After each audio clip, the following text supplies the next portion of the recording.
જેને જેને માલ નથી મળ્યો કોઈને નથી મળ્યો. ધારાસભ્ય જો લફંગો નથી. તમે મારી કોઈ વાતની વેલ્યુ હશે કે નહીં હોય?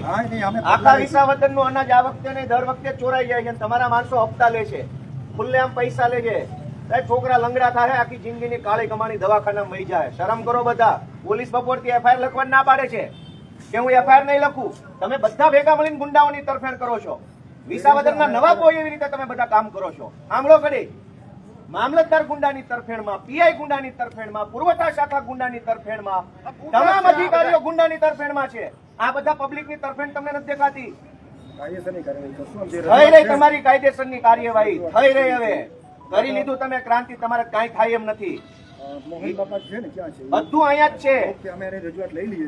એની નહીં સાહેબ, બધા ગામમાં તમે તમારા તમામ ગામમાં 2 મહિનાનું અનાજ નથી મળ્યું. 1 જ મહિનાનું અંગૂઠા 2 મહિનાના લીધા. 1 મહિનાનું એ અડધું જ આપ્યું. ધારો કે 1 મહિનાનું અનાજ 10 કિલો મળતું હોય તો 1 મહિનાનું 5 કિલો આપ્યું. 2 મહિનાનું તો નથી જ આપ્યું, પણ 1 મહિનાનું પૂરું નથી આપ્યું. તમે હજુ ફરિયાદી ગોતો છો, કોઈ નહીં મળે. ગરીબ માણસ છે, બધાને બીક લાગે, કોઈ તમારી સામે બોલશે નહીં. મેં પહેલી વાર કીધું. અને કોણ અનાજ લઈ જાય છે, કોની ખંડીએ થઈ એનો લોટ બની જાય, તમે નથી જાણતા એમ? તમારી આખી મામલતદાર ઓફિસને ખબર છે. એ ગુંડાઓ ન્યાજ બેસે છે, ટેબલ ઉપર ટાંગા રાખીને ગુંડાઓ બેસે છે મામલતદારમાં. અમને ખબર છે. જે લોકો અનાજની ચોરી કરે છે એ તમારી પુરવઠા શાખામાં ટેબલ ઉપર ટાંગા રાખીને ગુંડાઓ બેસે છે.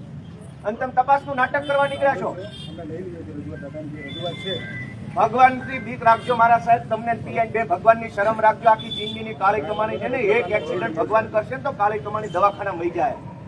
વાપરો એવા નહીં રહો, શરમ કરો. ભગવાનથી દીવો, ધારાસભ્યથી નો બીતા. પીઆઈ ફરિયાદ લેવા તૈયાર નથી. ભગવાન એક દવાખાનું મોકલશે ને તો આખી જિંદગીની કાળી કમાણી છે ને વહી જાય હોસ્પિટલોમાં. ખબર નહીં રે ક્યાં પૈસા વહ્યા ગયા. તમે ફરિયાદ આપો. હાલો દાદા નહીં, આ હું દાદાનો છોકરો અહીંયા બેઠો છું. આપો ફરિયાદ તમે. દાદાનું શું છે? હું કઉ છું મારી ધારાસભ્ય તરીકે ફરિયાદ છે કે આખા વિસાવદરમાં 2 મહિનાનું અનાજ કોઈને નથી મળ્યું. આપો ફરિયાદ તમે. જાઓ. દાદાનું શું છે? જાઓ ભાઈ, હું ફરિયાદ આપું.